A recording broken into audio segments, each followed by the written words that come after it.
What's up, y'all? What's going on, man? How are you? Good and yourself? I'm doing well. How's it feel? I know this week has been something you've been aiming for a while. So how does it feel that you're finally on a title fight week? Man, it feels I don't know. It feels unreal.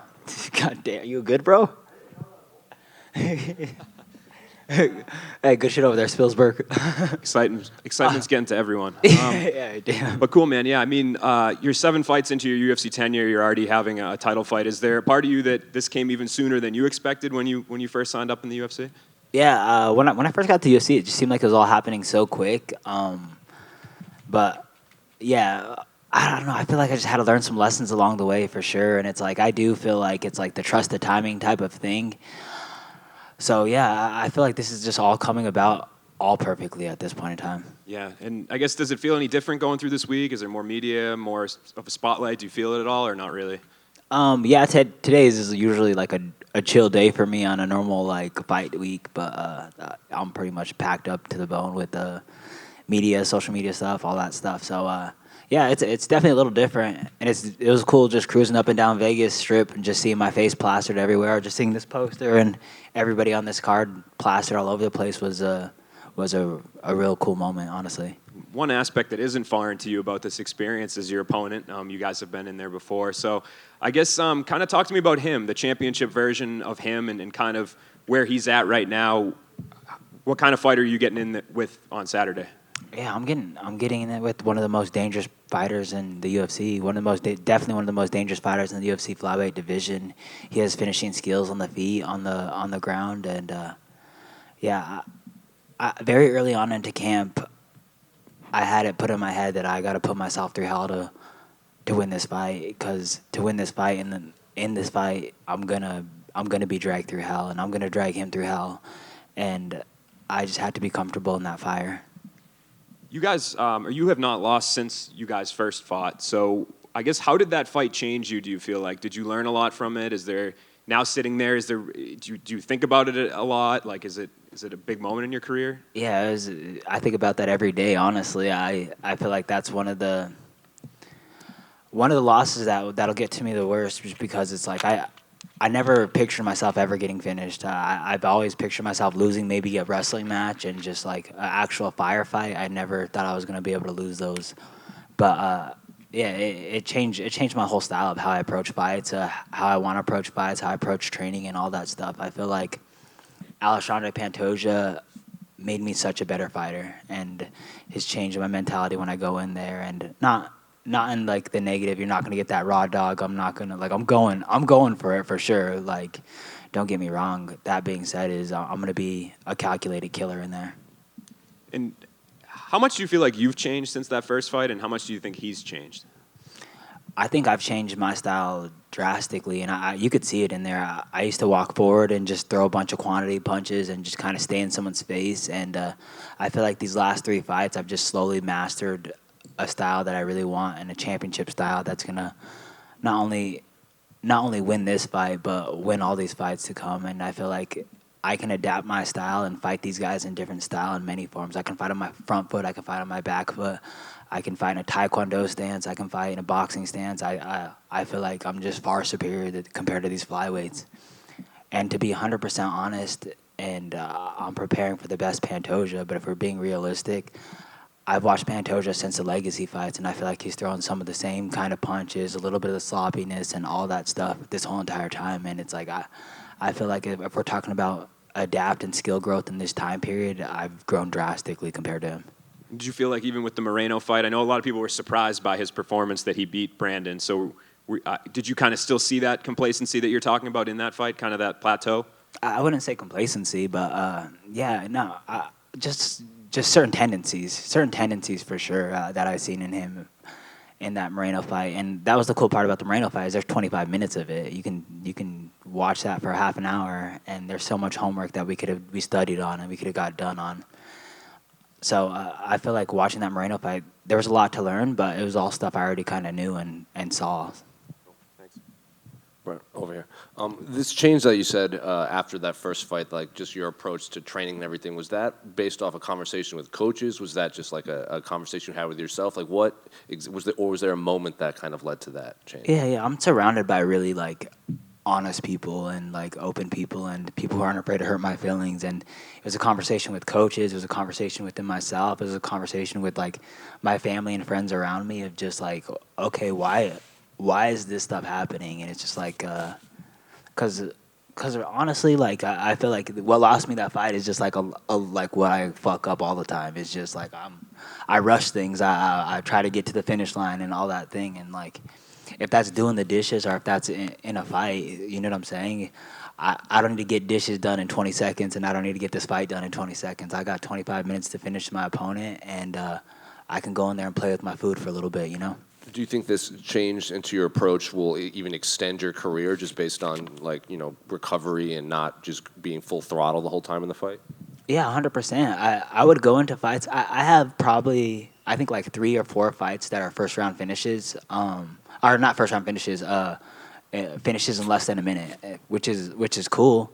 That being said, is I've also been in fights where I shouldn't even got touched and I was getting hit because I was just taking unnecessary risk and trying to finish the fight.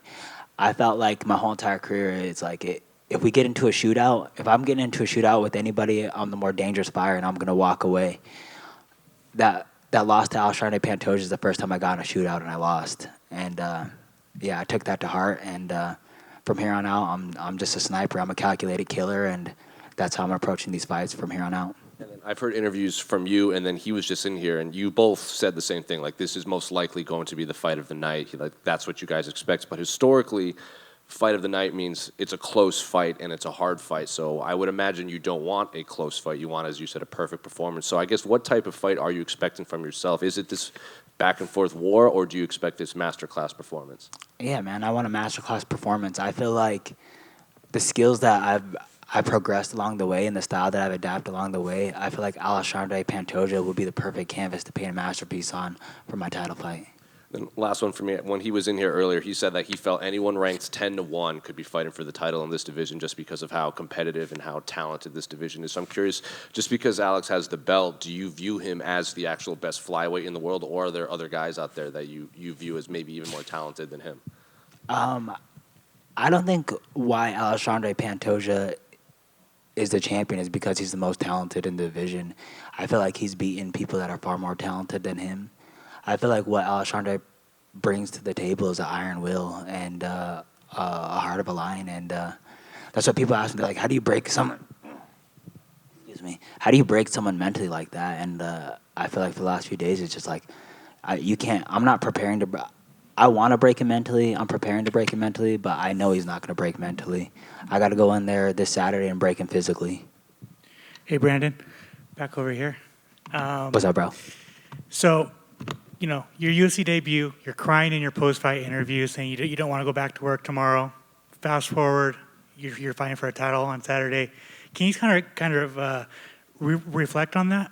Yeah. I wasn't crying. I got eye poked, so I just want to make that very clear, Yeah, no, I think about that all the time. It's just especially like I was cruising the Boulevard, the Las Vegas Strip, and just seeing my face plastered, and it was just like, damn, like I don't know too many other people's journeys except for like my team directly or like, but it took so much to get here. It took so much to get to the UFC, to get to the top 10, to fight for a belt. Is just like I don't think anybody knows what you have to put yourself through, the sacrifices you make along the way, the people you lose along the way, the moments you lose along the way. That is just like, man, it took so much to get here that this Saturday I'm going to take it all in and I'm going to give it everything I fucking have, and I'm just going to embrace this journey to the fullest because, this is a crazy moment, and this is like a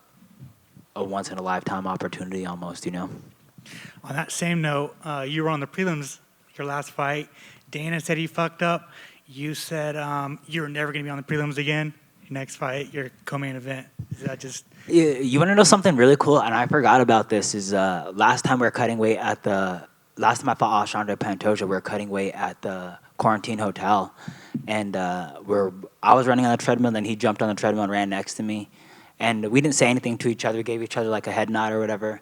But the last words we said to each other was just like, "Bro, why are we not co-main event on this card? Why are we not? We should be higher up on this card, and that was like something me and him said to each other, and it's just cool that 2 years later we're fighting for a belt for the co-main event. And finally, what would bringing the belt back to Factory X mean to you?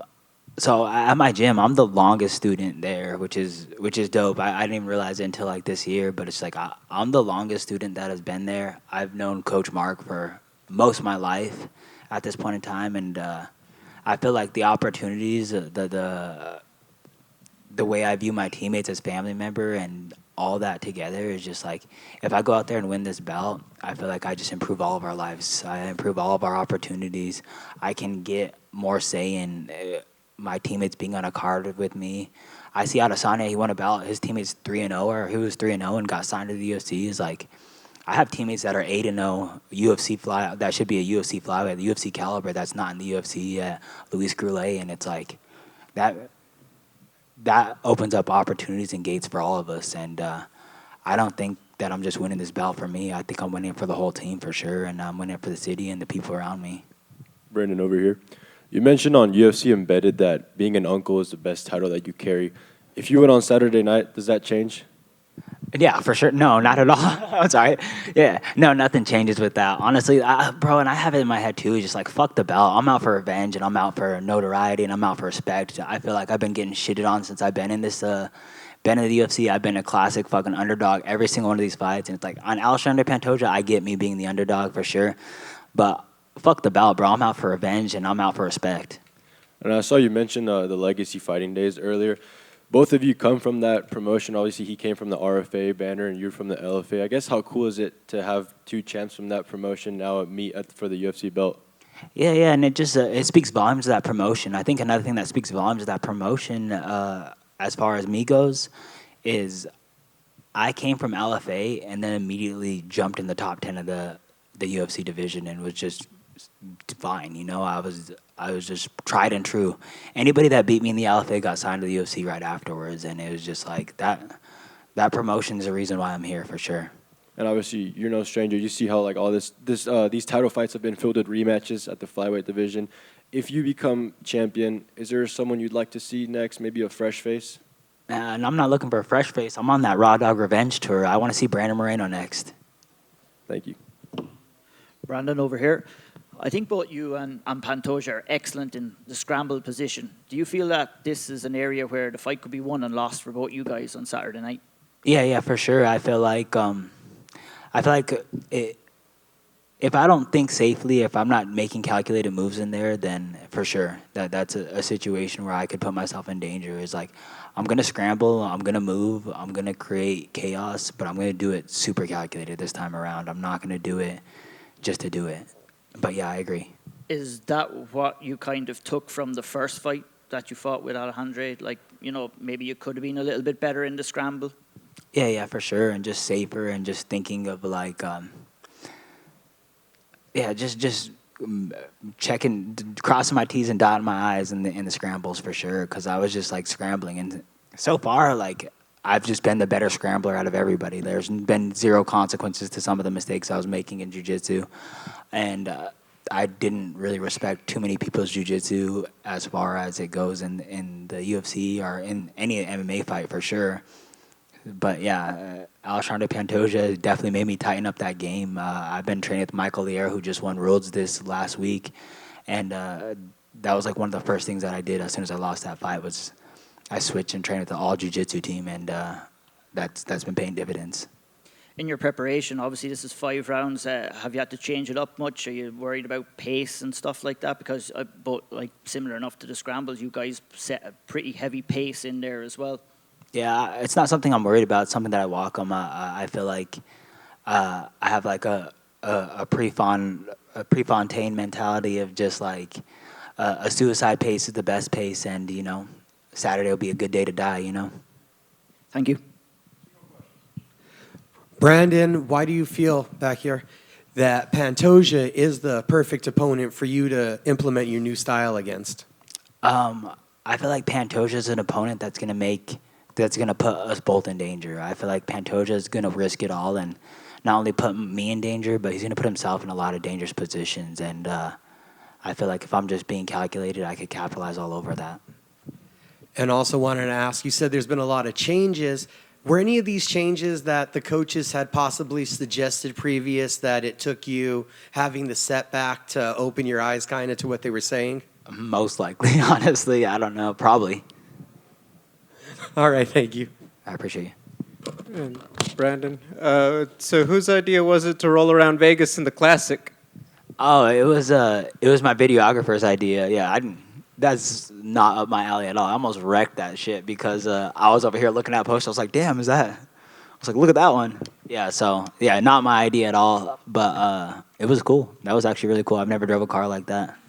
And then I saw your Instagram. You're already thinking about that post-fight meal. How do you like the hot wings? What sauce, and bone-in or boneless? Oh man, boneless for the most part because I like a messy person.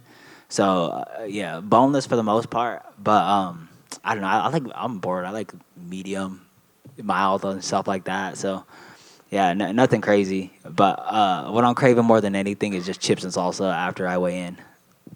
Thank you. Thank you. Thank you guys.